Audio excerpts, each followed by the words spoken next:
विश्वासात घेतो नक्की कोणाला विश्वासात घेतले दादा? लेकर बाळा आमचे लहान आहेत, माझं वय 42 आहे. आता या वयातून कुठं काम करायचं? माझ्या जीवावर 10-12 माणसं आहेत. याचा काय विचार आहे का नाही? एक बाधित म्हणून हात जोडून तुम्हाला विनंती करतोय, मी काय तुमच्याशी भांडत नाही. नका करू आपण काळजी करू. पण काय होणार आहे? कोणावर विश्वास ठेवायचा? प्रशासन अधिकारी म्हणते मी आज करतो, उद्या करतो, परवा करतो. प्रोसिजर जे होणार आहे, प्रोसिजर जे होते त्याला तुम्हाला सांगितल्याशिवाय होणार आहे का? तरी दादा माणसं माझ्या घरातले वृद्ध माणसं झोपणार, त्यांना बीपीची गोळी चालू झाली दादा. नोटीस निघाली का अजून? अहो ते सारखं म्हणते काढले झालंय, आम्ही करणार आहे, 15 दिवसात अधिग्रहण करणार आहे, 20 दिवसात अधिग्रहण करणार आहे. आम्हाला विश्वासात नक्की कोण घेतंय? घेऊ सरकारच घेणार काय? पण तुम्ही तर आमचे प्रतिनिधी आहेत. तुम्ही आम्हाला बोलवा, आम्हाला एकेकाला सांगा, आम्ही तुमचं ऐकतो. आम्ही विश्वासाने तुम्हाला निवडून दिलंय. काल सगळेजण येऊन गेले. परवा दिवशी गेली, परवा दिवशी संध्याकाळी आलती सगळी, सगळ्याची चर्चा केली. तुम्ही आम्ही जवळजवळ 2 तास बसलो. आम्हाला वेळ द्या. सगळे परवा 2 तास बसलो. कोण आलते दादा खरंच माहित नाही. मी खरा बाधित मी आहे. आमचं कुठले नेता नाही, संघटना आहे. आमच्या खऱ्या बाधितांचं तुम्ही म्हणणं आहे का? बाकीच्यांचं कोणाच ऐकू नका. 100% आणि येणाऱ्या अधिवेशनामध्ये आमचा प्रश्न मांडा. आम्ही तुमचे मतदार आहेत. माझा अधिकार आहे तुम्हाला. अहो अन्याय झाले, 14 वर्ष झाले दादा. आम्हाला विचारा, कायद्या सुद्धा लिहिले विस्थापन करा 73 ऍक्ट मध्ये. विस्थापन 100% होणार. देवळाच आहे नाही, आता घरदार चालले आमचे. आम्ही जायचं कुठं? कुणाकडे बघायचं आम्ही? रोज एक नवीन लांबे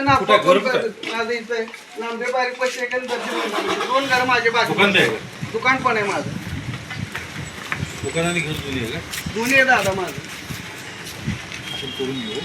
आता त्याचे मोबाईल परवा 2 तास चर्चा झाली. सगळे आले. तुम्ही नव्हता ते. बघा, एक कॉरिडॉर विरोध करणार आणि एक मोबदला प्रेमी आहे. तुम्हाला कोण भेटलं मला दादा माहित त्याचं नाही. सुद्धा म्हणणं ऐका की बाधित लोक प्रशासनानं जर व्यवस्थित आम्हाला बसवून सांगितलं ना असं करणार आहे तर आम्ही का तयार होणार नाही? तुम्हाला चर्चा झाली, तुम्हाला काय सांगितलं शब्द माझा काय? तुम्हाला चर्चा झाली होणार नाही. आता पहिल्या नोटीस निघू द्या. नोटीस निघाल्या त्याच्यावर अजून म्हणणं द्यायचं ना आपल्याला. काय येऊन लगेच कसे माहिती का, अनेक अफवा संभ्रम निर्माण होतात. म्हातारे लोक एवढे त्रस्त झाले दादा. तुम्ही एकदा येऊन बसा, इथं लोक काय म्हणतात बघा. लोकांना आता काय, माझ्या घरात 2 आहेत. रोज ती वडील अक्षरशः झोपे सुद्धा बरडायला लागले. Corridor corridor corridor. मग याला जबाबदार कोण आहे? प्रशासन अधिकारी का तुम्ही आहेत?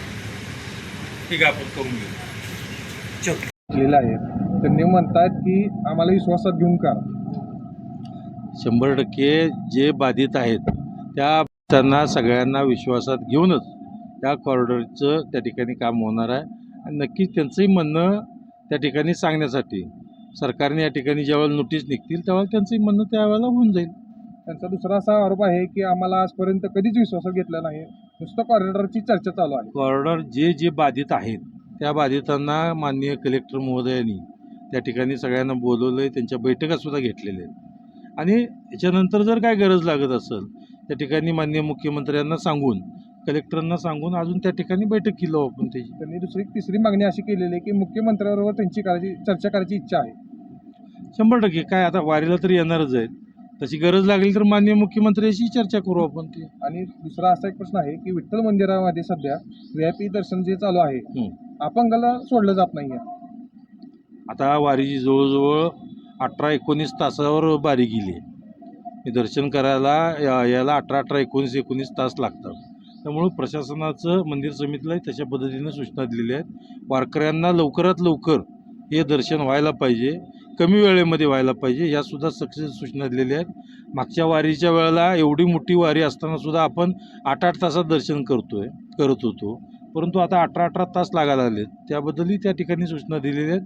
नक्की त्यामध्ये आपण बदल करू. अपंगाला नाही व्यवस्था होत नाही दुसरी करून आपण सांगू, मंदिर समितीला आपण बोलू. ओके, धन्यवाद. चलो.